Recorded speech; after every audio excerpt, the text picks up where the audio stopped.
Good afternoon, gang. All right. So yesterday I answered the question of the day, which was, can I say no to a customer? Is it okay to say no to a customer? And we have established that in theory, no, you should never say no to a guest, a customer, a prospect customer. Okay. But sometimes we have established it's going to happen. You don't have a choice, no matter what are your best effort. And I'll tell you a story about this. So check this out. So it's 2005. I'm selling Audis when pretty much nobody wants Audis at the time. And we are in Woodland Hills, California, where it gets really, really hot. And we are selling out of a double wide trailer. Okay. And so some of you that are watching this, you probably remember that because some of my old friends from back in the days are following me. So you'll remember those days. And so here is the deal. This 2005, Audi is selling the A4 B6 platform, okay? And in 2006, they are bringing a B7, meaning the changes on the platform have been so substantial. Engine, transmission, navigation comes in, all most of body panels, the headlight. I mean, they call it like a new they give it a new internal denomination, which is B7. Okay, so we're switching from a 1.8 turbo engine to a 2-liter turbo, big bump in power. We're jumping from a 3-liter V6 that's anemic to a 3.2 that has a little bit more life to it. So of course we need to get rid of our 2005. So Audi is sending us money. We call that money in the trunk. I can't recall exactly. I think it was a ton of money. I think it was like $5,000 in the trunk of each 1.8 and $7,500 in the trunk of the 3-liter, I think. But I mean, that's 20 years ago, okay?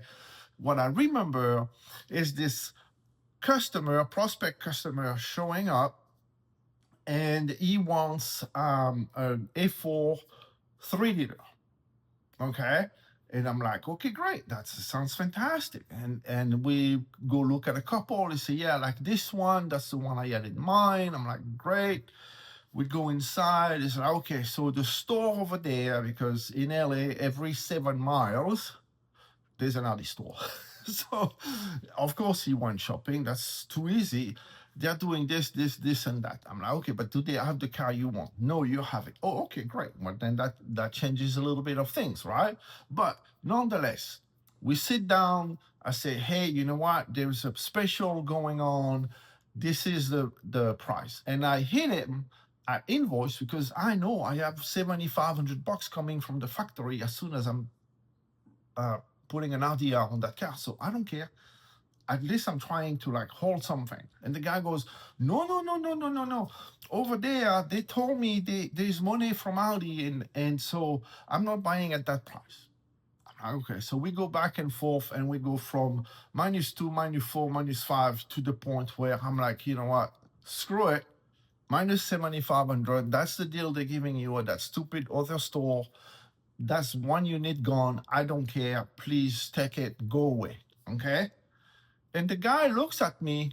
Of course, I didn't say it this way, but you know that's what's running through your brain when you're doing a deal like this. So anyway, whatever, just take the thing, go. The guy looked at me in the eyes. He said, oh, no, no, no, no, you can do better.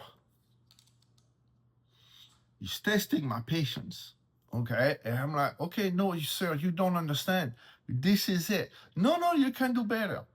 So we're in this double wide trailer. Imagine a corner. My desk is here. Right here is the door to the office. The manager of the office of the manager, Richard. Okay, so Richard is right there. So the wall is like 1.5 inches thick, so he can hear everything that's going on. I'm like, sir, I'm gonna prove to you that there is nothing left on the table. So I stand up, I go in Richard's office, and can I grab the invoice and then the bulletin from Audi? So yeah, go for it. Let's get that guy out of here. I go back to my desk. I'm like, here, this is what we paid for the car, and that's what you're paying for the car. Look, this is what we should sell it for. And then this is the TSB from Audi that says, look, 3-liter, blah, blah, blah, $7,500 incentive. Okay? That's the price you're paying for the car. That's the program. Take it. Oh, no, no, no, no, you can do better. I'm like, sir, what is it you're not understanding? It's black on white. I mean, I'm not making things up, but that's all there is. No, I know there is better. I need to talk to your manager. I'm like, okay, sir, but I'm telling you, this is it.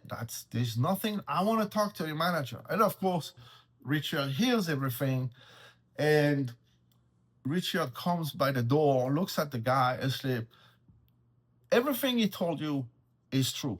That's the fact. This is it. That's the deal. If you don't want it, that's the door. Oops. Okay, so guess what? The guy took the door. Okay, I mean, sometimes it's going to come to this point where a no is a no. There is no hiding it. There is no making it look better. It's a no. Get out. But when a no like that happen, of course, that should be a manager, sales manager, GSM, GM. Okay, I've seen it also when I worked in the boat industry.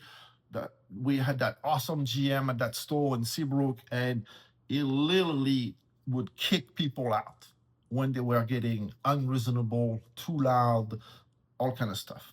Okay, so this is my story, and I won't tell you the second part because there's a little bit of karma involved, but that's for another day. All right, hey, thanks for watching this one. I hope you had fun listening to this story. Please follow me if you're watching this on YouTube. Please subscribe to my channel. Watch all those videos, tutorial, informative, tip of the day, question of the day video that I put up there. I think there's more than 60 at this point in time, so a lot to learn, and I hope to be able to bring you a lot more in the future. All right, if you're in California and you're selling today on this beautiful Sunday, happy selling. I'll see you soon since I'm moving to California in October. All right, have a great day, guys. Bye.